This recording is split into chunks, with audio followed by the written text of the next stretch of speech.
and welcome. This is the Public Affairs Forum, sponsored by the First Unitarian Universalist Church of Austin, Texas. My name is Luther Elmore. We hold these forums most Sundays here at our church at noon, 4700 Grover Avenue in North Central Austin. Please come and join us where you can ask our speakers your questions. Information about our forums is located at our church website, austinuu.org. To introduce our speaker today, we have one of our longtime faithful members of the forum committee, Ms. Bonnie Gardner.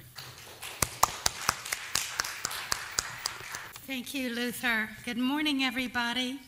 I'm honored today to introduce Bruce Bauer, our speaker, who is Deputy Director of Texas Legal Services Center, which is a statewide organization providing a number of programs offering basic civil legal assistance without charge to individuals of modest means. He'll talk about the center, and he supervises certain practice areas, families and survivors, veterans, seniors, and people with disabilities and systemic issues. I first met Bruce on the steering committee of the Gray Panthers. Let me tell you a little bit about Bruce. He first practiced law in Alabama in the late 70s, and he got involved and I'm sure was a driving force in class action suits involving civil commitment, Medicaid, food stamps, and public housing.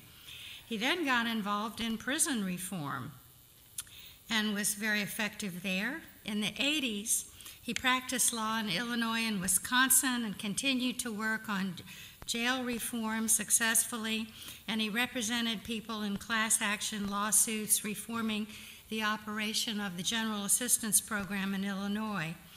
His work also focused on guardianship issues, probate, consumer law, family law, and real estate matters.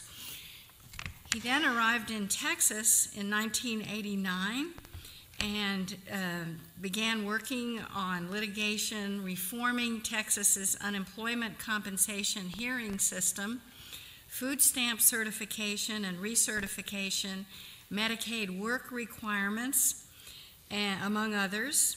And he actually wound up securing enactment of legislation allowing another level of judicial review of administrative decisions regarding public benefits. Very important, trying to ensure that people have access to benefits.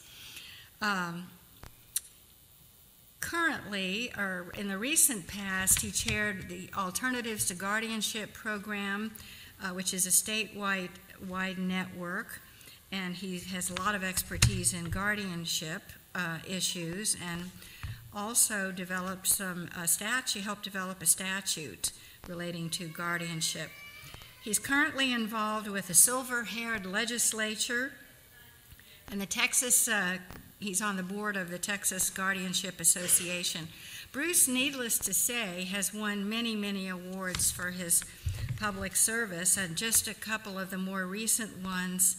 He won in 2012 the Texas Civil Rights Project Justice for All Award, and then in 2013 the Noble Lifetime Achievement Award of the Poverty Law section of the State Bar of Texas. He's very modest. I had to sort of lean on him a little bit to let me know about all these things. So today we're so fortunate to have him. Let's give him a big hand. Thank you. Thank you very much, Bonnie, for that generous introduction. And a point I'm going to make during my presentation is how bipartisan the issue of access to justice is. And Texas Legal Services Center is, as Bonnie mentioned, a statewide office, and our goal is to increase access to justice. And I'll begin that bipartisanship by saying everything Bonnie said in her introduction, echoing President Obama, I didn't do that by myself. Okay? Everything I've accomplished thanks to the help and the guidance of others. And that began with mentorship that I received in Alabama and every place else I've practiced law. So my point is, thank you very much for that generous introduction. I believe I made the point at the very end of it, in the written version, that everything I've accomplished has been accomplished with others. So I didn't do all of that by myself by any means. As President Obama said, nobody builds anything by themselves. So the Texas Legal Services Center, as Bonnie mentioned, is a statewide program funded, supported by the Texas Access to Justice Foundation. And so we are a publicly funded nonprofit law office. And as Bonnie mentioned, we do not charge for our services. The Access to Justice Foundation has existed for over a decade now, and it is head of the class in the United States in providing access to justice. And I said I was going to be bipartisan, and so the next person I will mention is Chief Justice Tom Phillips of the Texas Supreme Court, who many years ago was sued for his efforts to provide access to justice. And it's a very famous case, and Chief Justice Phillips, a Republican, and the Supreme Court of Texas stood up and defended funding for civil legal aid. And ever since then, there's been steady funding for civil legal aid, thanks to another bipartisan group known as the Texas Legislature. And both parties in the Texas Legislature, both parties, have been supportive of funding access to justice for people who otherwise wouldn't have the ability to make use of the law. And another ally in access to justice currently is the Texas Supreme Court, led by Chief Justice Nathan Hecht. And there is no more effective advocate for access to justice than Chief Justice Nathan Hecht.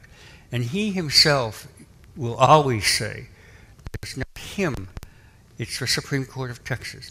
And so the entire Supreme Court of Texas is supportive of access to justice for people who otherwise would not have had the opportunity to make use of the law. Another aspect of bipartisanship that I'll mention, Bonnie mentioned my involvement in what's called state court judicial review. At one time, if somebody were denied food stamps or Medicaid or assistance for needy families in Texas, they did not have the right to have a court review that denial to see if that denial was supported by any evidence. And a representative from the Democratic side of the aisle, Elliot Neistat, an incredible champion for access to justice, and a Republican senator, Senator Wentworth, worked together to establish state court judicial review. And that was signed at a very happy signing ceremony by Governor Perry. So access to justice is an issue that has a strong foundation because it is bipartisan, and it's meant to implement that concept that is so fundamental in the United States of equal justice under law. And access to justice is a part of that, providing access to justice for people of modest means. So Texas Legal Services Center is a part of the access to justice community. We are, as I mentioned, a statewide office. We are not funded right now by the Legal Services Corporation for the direct services that we provide. There are 3 Legal Services Corporation field programs in Texas. There's Texas Rio Grande Legal Aid that serves Austin and South Texas and going on out to El Paso. There's Lone Star Legal Aid that serves the eastern part of the state, from Houston up to Texarkana and many miles west of the Louisiana border. And then there's Legal Aid of Northwest Texas that's based in Dallas, Fort Worth, and that serves the northwestern part of the state. Those programs are all funded by the Legal Services Corporation and also by the Access to Justice Foundation. Texas Legal Services Center is funded by the Access to Justice Foundation, but is not funded by the Legal Services Corporation. The kinds of matters that we handle are addressed in the handout that I provided. And let me just begin by saying, first of all, a very, very important part of any law office is what may be called intake. And of course, in a publicly funded law office, intake has to involve determining whether somebody meets the eligibility criteria for the services of the office. And we have a wonderful intake function at Texas Legal Services Center. The people who staff it are tremendous. And they have to sort out whether somebody is eligible for this program or that program. And our goal with intake is to see if there is some program that we have that can help the individual. And if there is not, we try to refer the individual accurately.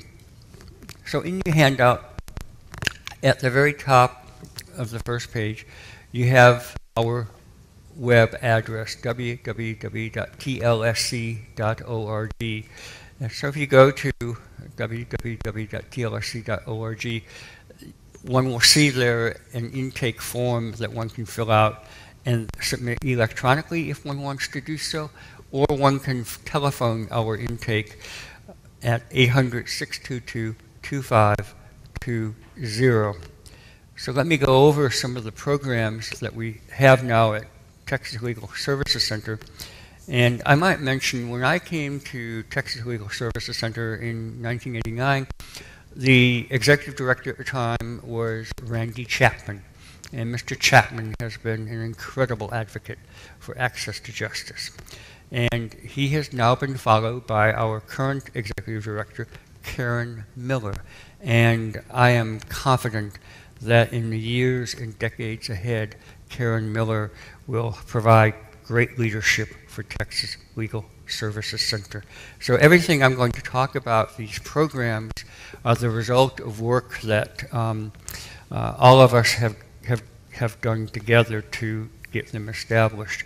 One of the areas that we provide legal services in regard to is individuals who unfortunately are victims of violent crime.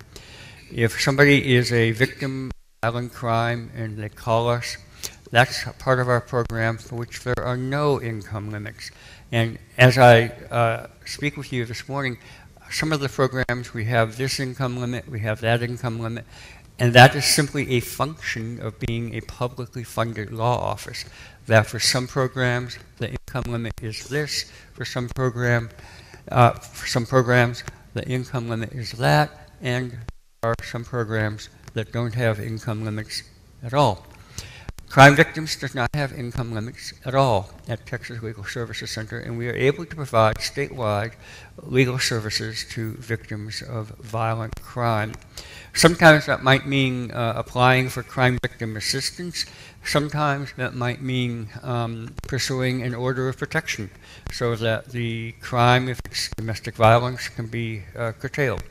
And we travel to distant locations for that.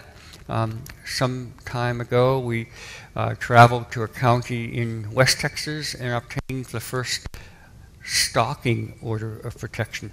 So when it's necessary, our attorneys will go out of Austin to provide in-court representation of crime victims. We have a very experienced crime victim staff.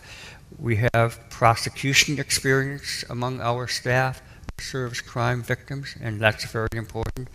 And so the phone number for the Crime Victim Civil Legal Assistance Program, one can call that 800-622-2520 number. In your packet, you also have a flyer that is specific to crime victims, and we'll look at that in a few minutes, but they have a more specific phone number, which is 844-303-7233. We'll look at that in a few minutes. So crime victims in general, it's a serious need that they have for legal assistance. One of the most searing and compelling areas of need for legal assistance are for those who are survivors of sexual assault. And we have a specific program, Legal Assistance for Survivors of Sexual Assault. And that does have an income limit of 200% of federal poverty, but we serve an incredible array of survivors of sexual assault. First of all, they're incredible for being survivors. It's also incredible the wrongdoing that they have suffered, and it's a great honor to be able to provide legal assistance to survivors of sexual assault. For that, the income limit is 200% of the federal poverty income limit, and we'll look at those poverty income limits in a few minutes. The next program on your sheet is the Virtual Self-Help Center, and this is a relatively new program at Texas Legal Services Center. We were seeing a lot of intakes from around the state where the matter involved an uncontested family law issue, maybe an uncontested divorce, an uncontested name change, an uncontested modification of custody. And those were matters that, although they are uncontested, an individual who is not a lawyer might have some questions about court procedures, some questions about how to put together forms and how to present their case on their own, even though it's uncontested. So we were seeing a large number of these cases come into intake where we thought it would be good if we could provide legal assistance to help people navigate the family law system in uncontested matters. And so we established, with funding from the Access to Justice Foundation, a virtual self-help center.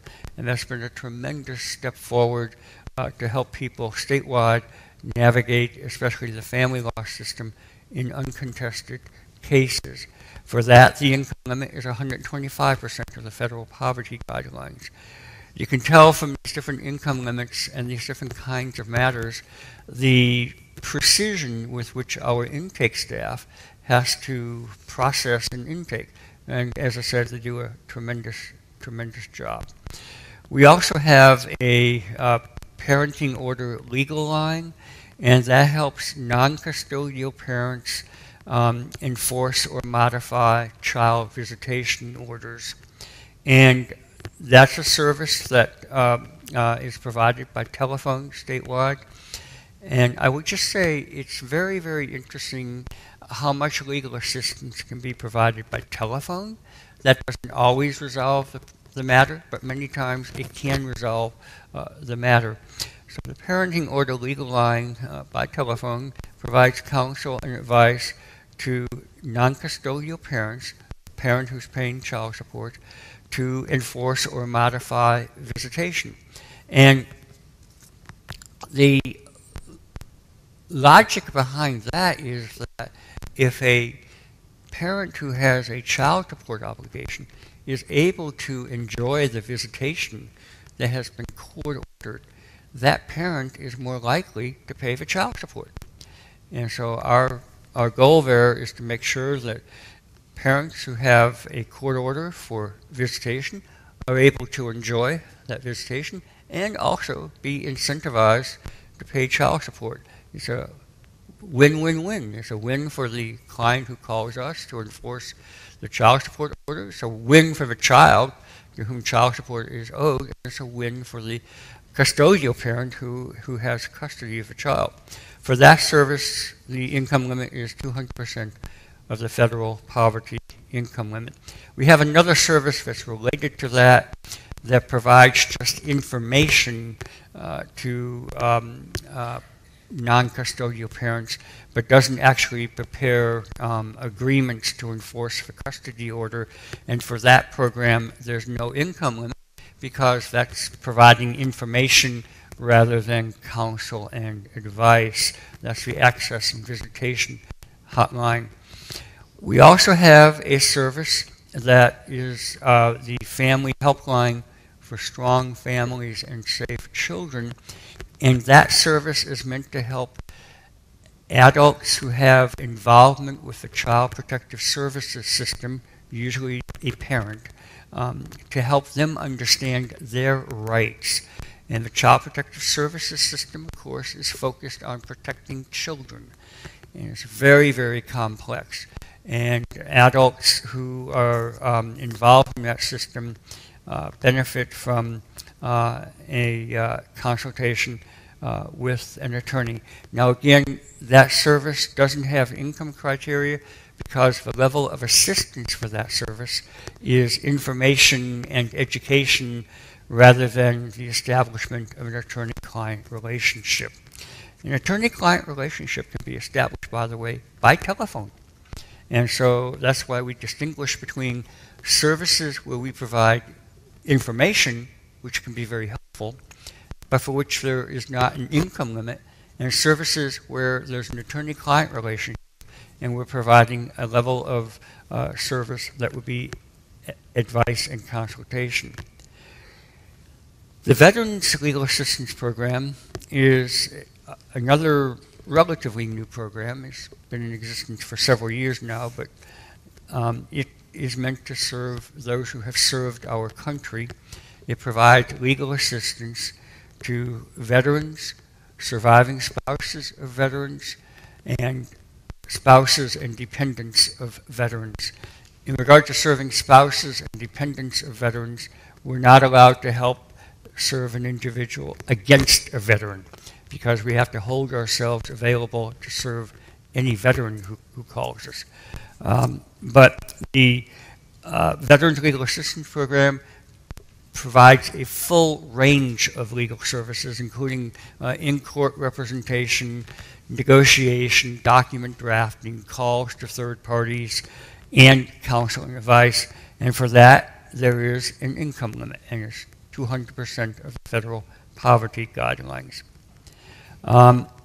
We also have a program that is funded by the Federal Administration for Community Living, and it receives some funding from the Access to Justice Foundation, and that is our South Central Pension Rights Program. And the South Central Pension Rights Program serves individuals who earned a pension during their lifetime, and they've had trouble accessing that pension.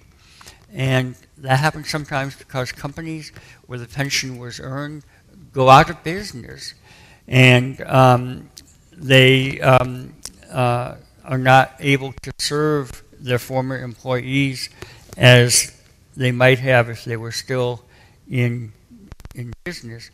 And so the South Central Pension Rights Project helps people obtain the pension that they have earned. And all of these programs, I love being affiliated with all of them. The South Central Pension Rights Project, think about this. These are people who have earned their pension. They've done what even the most stalwart conservative would say they should do. They worked. They put in their time. They had an agreement with the employer that if they did that, they would have a pension when they retired. And then because the company can't pay the pension or the information about the pension has gotten lost, they need legal assistance. And we are there to provide legal assistance for pensioners through the South Central Pension Rights Project. That does not have an income limit because that is funded by the Federal Administration for Community Living. And it has some funding from the Access to Justice Foundation, but the funding from the Administration for Community Living is not means tested, does not have an income limit. The South Central Pension Rights Project also is able to prepare what are called qualified domestic relations orders. People who earned a pension and who were married, they didn't do that by themselves. They had a spouse that was helping pack for lunch and do other things, raise for children. So pensions, if they were earned during a marriage, can be made subject to division by the court order that enters a divorce decree. And so one can get an order allocating a portion of the pension to the non-employee spouse, but then actually implementing that order is fairly complex, and so the South Central Pension Rights Project can prepare and implement qualified domestic relations orders, and that is certainly a step toward economic equality for the employee, for the person who was not the employee. Going over to the other side of your handout, we have another relatively new program, Transactional Legal Assistance. We were seeing lots of instances where we said to ourselves, if we could only prepare the document that people need, we could solve their problem. And so transactional legal assistance focuses on some documents that are very, very important to low-income individuals, including the transfer on death deed, which I'll say a few words about in a minute, and the occupational driver's license and expunctions and orders of non-disclosure. The occupational driver's license, of course, is meant to help somebody who otherwise wouldn't be able to drive to and from work, Expunctions and non-disclosures are meant to help people remove the barrier of minor involvement with the criminal justice system. That work is all done, again, by telephone and correspondence. And again, it's amazing how much legal services can be delivered by telephone and correspondence. The Transactional Legal Assistance Program also can prepare powers of attorney. And a power of attorney can be a powerful, powerful document to avoid the need for a guardianship. The Transactional Legal Assistance Program also prepares the transfer on death deed for individuals.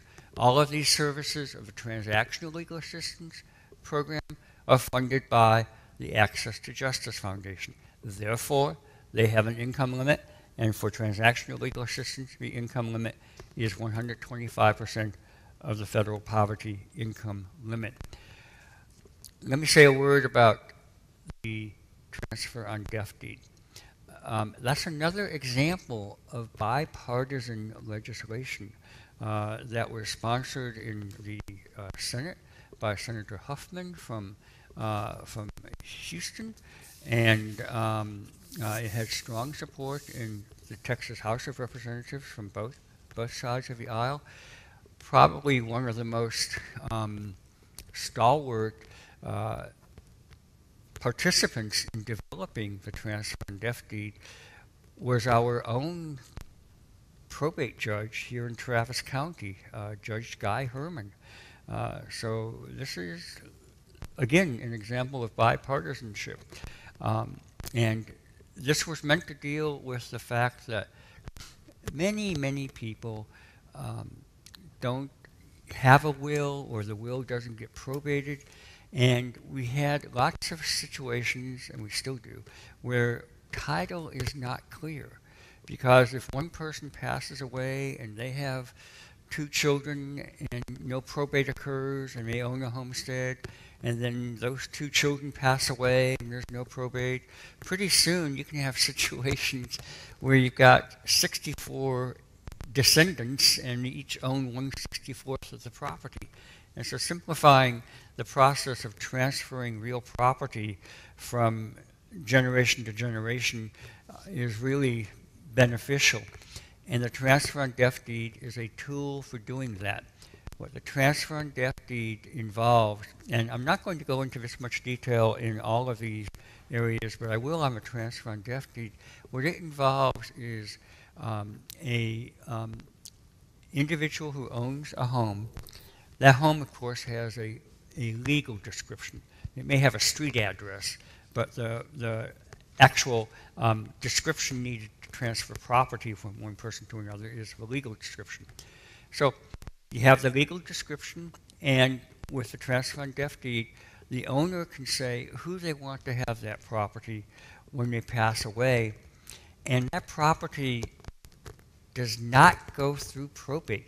That property automatically belongs to whoever was named as the grantee by what's called operation of law. It simply becomes the property of that other person when the former owner dies. It's similar to a payable on death account or a joint tenancy with right of survivorship. All of those tools pass property, either an automobile or a bank account, or in the case of the transfer on death deed, all of those tools transfer property instantaneously without the need of going through probate. And so the transfer on death deed is a way of avoiding probate, but having title be passed to the next generation. It doesn't have to be the next generation. It can be a brother or sister or anybody that's named as the grantee in the transfer on death deed. One great consequence of the transfer on death deed is it removes some of the concern that people had about applying for long-term care Medicaid, because it is required by the federal government and has been required since 1995 that if somebody receives long-term care Medicaid, nursing facility Medicaid for short, that if they have property when they pass away, the state has to examine whether there should be a claim filed for what's called Medicaid estate recovery. The theory being that the public helped provide long-term care for this individual, and so therefore the public should share in the bounty that was preserved because that bounty didn't have to be applied to pay for the cost of long-term care. And in Texas, all of those recoveries are meant to be plowed back into the long-term care program. Well, Medicaid estate recovery in Texas only affects property that goes through probate. So if you can pass property to a grantee without it going through probate, at present, Medicaid estate recovery in Texas isn't going to touch that. And I say at present because this is all subject to whatever the legislature decides to do this session or 10 sessions down the road. But at present, property that is conveyed by a transfer on death deed is not touched by the Medicaid estate recovery program because it does not go through probate. Now, I will also say that if one has an attorney that one regularly works with, the attorney that one regularly works with can prepare a transfer on death deed or refer the client to somebody else. The transfer on the Transactional Legal Assistance Program at Texas Legal Services Center serves people at or below 125% of federal poverty because it is funded by the Access to Justice Foundation. But it delivers a tremendous range of services by telephone and correspondence. The next program is the one that brought me to Texas in 1989. I was asked to come to Texas by Randy Chapman to implement the legal hotline for Texans. He had obtained funding for it, and he said, well, I need somebody to put it into operation. So he hired me. So I've been affiliated since the Legal Hotline for Texans opened in 1989. That's what began my affiliation with Texas Legal Services Center. And that provides a range of services without income limit for people who are 60 years of age or older. So there is an age limit for services other than regarding Medicare. Medicare, there is no age limit, and no income limit. Services for people 60 years of age or older are funded under the Older Americans Act, and the Older Americans Act does not allow for means testing. And that program recently has had to become more heavily focused on Medicare matters. And of course, people of any age can qualify for Medicare if they have a disability. There are some people in their 20s and 30s who have Medicare by virtue of having received 24 months of disability benefits under the Social Security program. Anybody when they're 65 years of age or older and a U.S. citizen can qualify for Medicare by virtue of being 65 years of age. A very new part of our program, programs at Texas Legal Services Center, is the impact litigation program. And this program is meant to go into court and litigate to address wrongdoing against people with modest means. And again, they have an income limit of 125% of the federal poverty income guidelines. And we also operate a website called TexasLawHelp.org, and that is part of our self-represented litigants program. And for legal advice from the self-represented litigants program, there is an income limit, 125% of federal poverty. And for accessing TexasLawHelp.org, there's no income limit, no income screening. TexasLawHelp.org can be accessed worldwide. Another part of Texas Legal Services Center that's just as awesome as all the rest is the Medical Legal Partnership.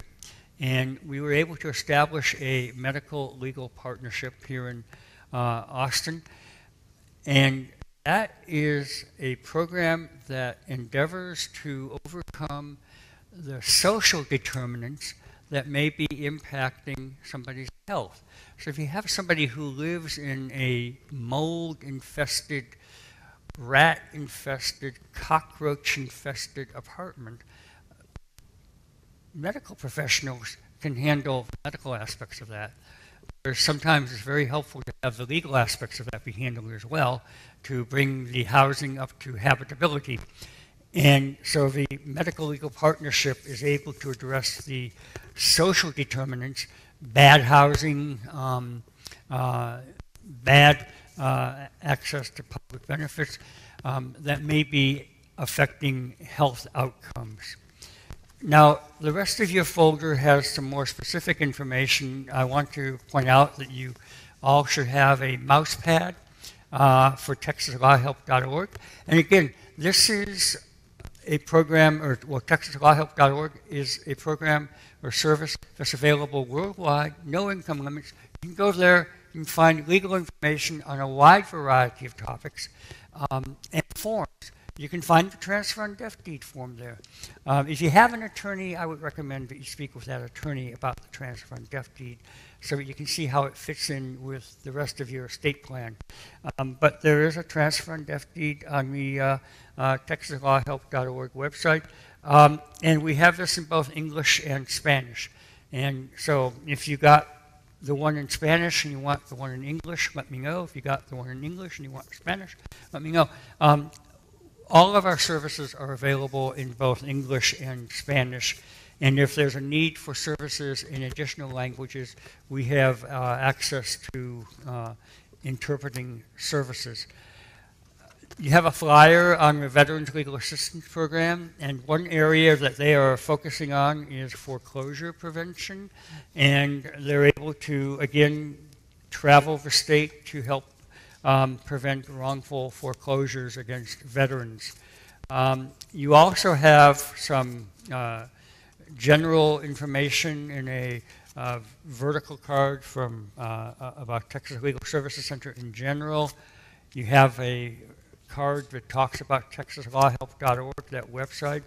And then you have a couple of cards or folders that talk about our services for victims of crime.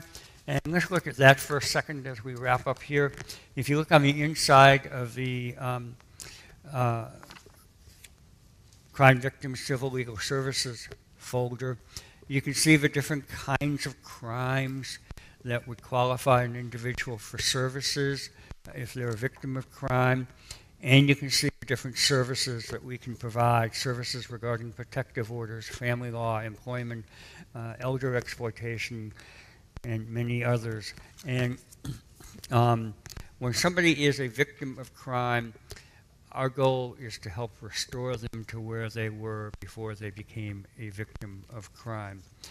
And that also is our goal in regard to survivors of sexual assault. But from having reviewed the fact patterns that our attorneys deal with who are providing services to survivors of sexual assault, it is incredible some of the wrongdoing that one human being can impose on another, and how devastating that wrongdoing can be. And we will do what we can through access to justice to help survivors of sexual assault.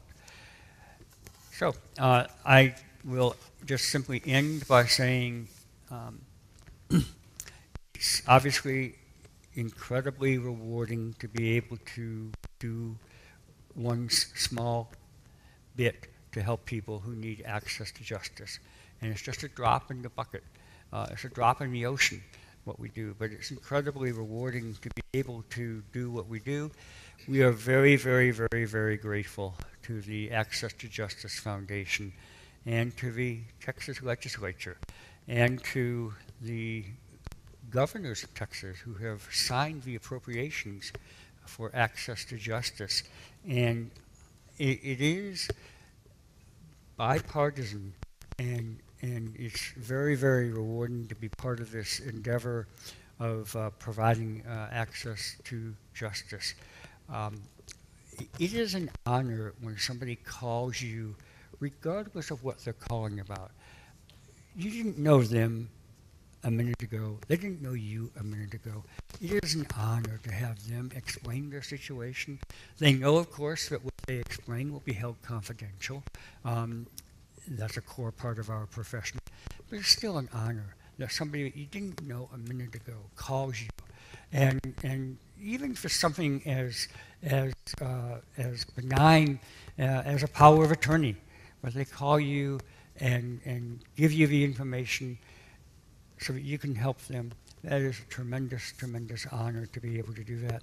I really appreciate being able to speak to you all at the Public Affairs Forum, and I'll be happy to answer any general questions. I will not want to help you answer questions that would involve confidential information, because for that it would be best for you to call the office at 1-800-622-2520. Thank you, Mr. Bauer. Just before I start the questions from the audience, do you know the one or two areas of these varied programs that the Legal Services Center provides? Which are the areas that provide for the most clients or the highest volume of the work of the center? Sure, that would be through the years, it would be the legal hotline for Texans, but that's just simply because its services traditionally have not been means tested, and they've been focused on the concerns of senior citizens, of which there are a few million in Texas. And growing, I understand. Yeah. But all of our programs are equally important, and that may change over time. So that's what I can tell you about that. That's for direct legal assistance where there's an attorney-client relationship. We have had millions of downloads of information from TexasLawHelp.org. So in terms of helping people with legal information, but not establishing an attorney-client relationship, by far the larger number of people would be those helped through TexasLawHelp.org. The Legal Hotline for Texans does establish an attorney-client relationship, and over the years they've served the most people, but that may change over time.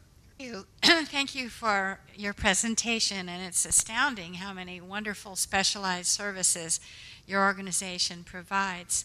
Regarding elder exploitation, can you give us a sense of what kinds of exploitation are occurring and just briefly remedies?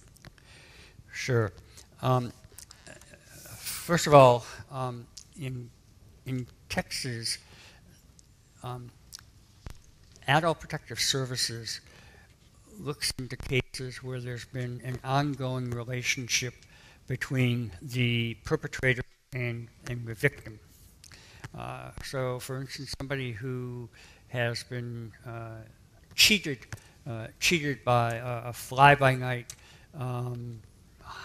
house painter, but they didn't have any ongoing relationship with that individual. They've been exploited, but that's not a situation where there's been an ongoing relationship.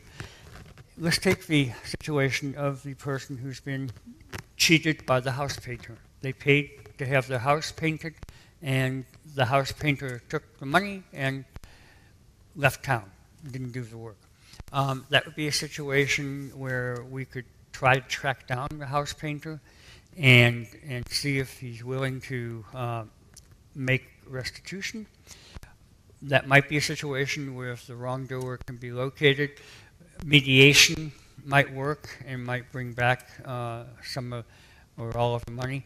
So that's a situation that wouldn't be the sort where you refer to Adult Protective Services because there wasn't an ongoing relationship. The ongoing relationship type of matters might involve a power of attorney that's being misused. Let's say that a parent gave a power of attorney to a child, and rather than being a fiduciary for the parent, the child took the parent's money and used the parent's money for their own purposes. That would be a kind of matter that could be referred to Adult Protective Services because it does involve an ongoing relationship, and it might be a matter also where there can be a recovery sought against the child to get the money back, and that's an area I might mention if the child still has the money, and if it's worthwhile, where an attorney could sue the child and recover not just the money, but also recover an attorney's fee. So that's a kind of area where if there's representation available through private lawyers, it might be referred to a private attorney because exploitation is a deliberate wrong, and it's the kind of wrong that will support a claim for attorney's fees as well as a claim to have the money returned back.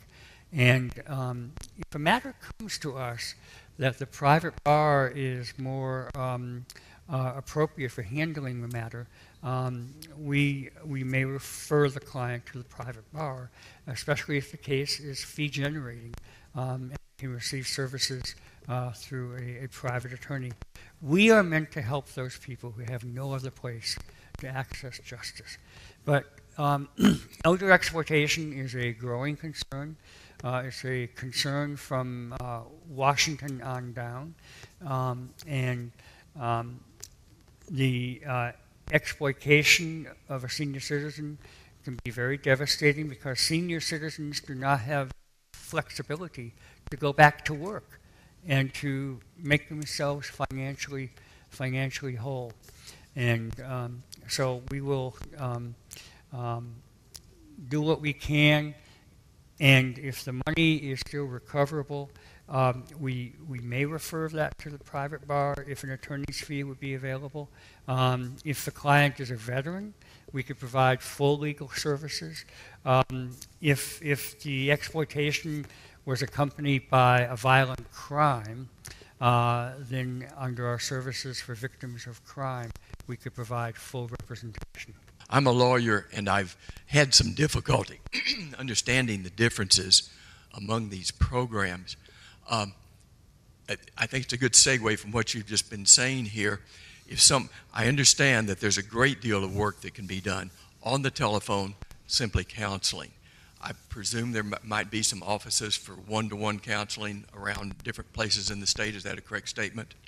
Well, if If it's a kind of matter where we are funded to provide services outside of Austin, we will go outside of Austin. Veterans legal assistance or victims of crime.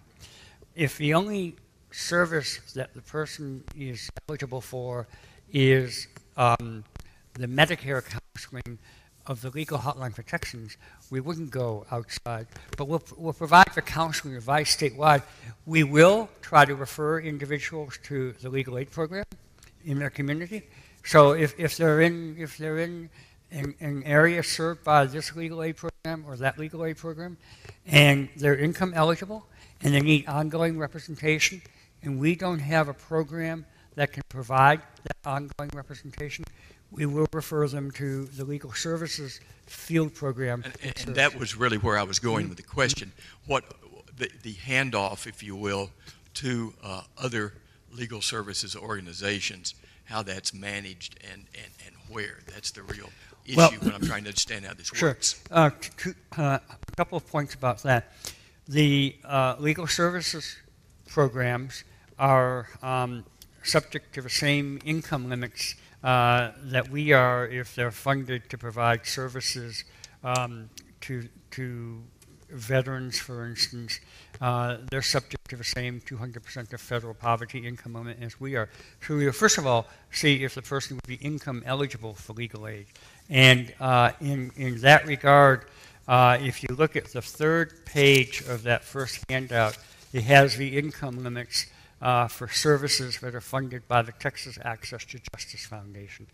And all of the legal services field programs in Texas are funded by the Texas Access to Justice Foundation, in addition to being funded by the Legal Services Corporation. So they all have these income limits. So first of all, we look, is it a client who is income eligible for legal aid? Secondly, is it the type of matter that legal aid would handle? Legal aid itself has that criteria that if a lawyer in private practice would handle this matter, the Legal Services Corporation requires that there be an attempt to refer the client to the private bar for representation. So if somebody has a personal injury case, for instance, and if it's a viable personal injury case, whether it's an automobile crash or a malpractice case, those are cases that if they are viable, members of the private bar will handle. And so we would not refer a personal injury case to lawyer referral. If it's an eviction case and the side needing representation is the tenant and they are low income, housing cases are cases that traditionally are handled by Legal Services Corporation offices. If it's a case where there's a need for representation to secure food stamps or Medicaid or temporary assistance for needy families, and if we don't have a program that can help that client, they're not a veteran, they're not a senior citizen, they don't have any other route to us helping them, we might refer that to the legal aid program. I will say that the hearings for unemployment compensation and Medicaid and food stamps and temporary assistance for needy families are held by telephone. So those hearings can be situations where representation can be provided by us in Austin if the client is eligible for one of our services. So if it's a veteran who needs help with unemployment compensation, we can represent them in their hearing. But if they don't fit into one of those eligibility criteria, public benefits are kinds of cases that legal aid programs handle. So we look at the kind of case it is, and whether the client is income eligible, and what county they're in to refer them to the Legal Services Program that serves that county for income eligible individuals in those types of matters. Does that help? Yes. Okay. My name's Carol, and I'm wondering if your crime victim services are also available to undocumented individuals. Under certain circumstances, and that's really something where I would need to look at the matter individually and see what the situation was. So that's the most I can say here now. I don't want to mislead somebody into thinking that they can knock on our door, where it really depends on the nature of what's involved. Regarding holographic will, I guess this is a question based on opinion rather than what you do. Is this going to preclude probate, especially involving the transference of property? A holographic will? No, a holographic will is simply a will that is written entirely in the handwriting of the testator, the person making the will. So a holographic will that is entirely in the testator's handwriting can be probated, and I'll say a couple of things about that. It's really best to have a lawyer write a will. And secondly, because as part of that, a lawyer can speak with the client about, well, do you want a power of attorney? Do you want an advance directive?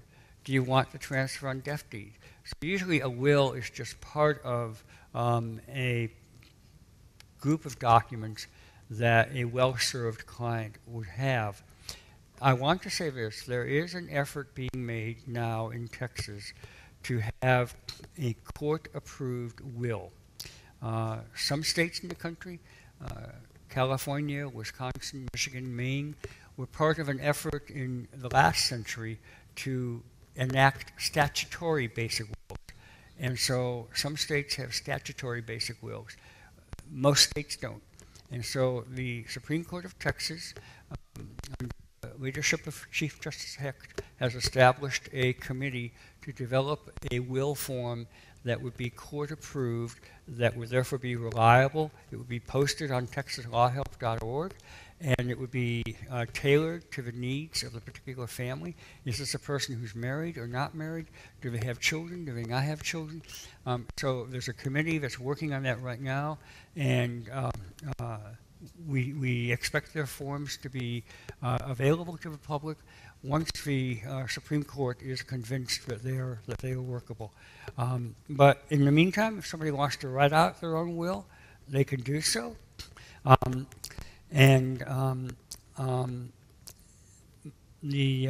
day will come when there will be a court-approved will form in Texas, which will be a good step. Mr. Bauer, thank you for your time and your presentation today, and more importantly, thank you for your long time and continuing service to all Texans and giving the representation with the Texas Legal Services Center. Thank you very much. Thank you very much. Appreciate it. Thank you. Thank you. Thank you.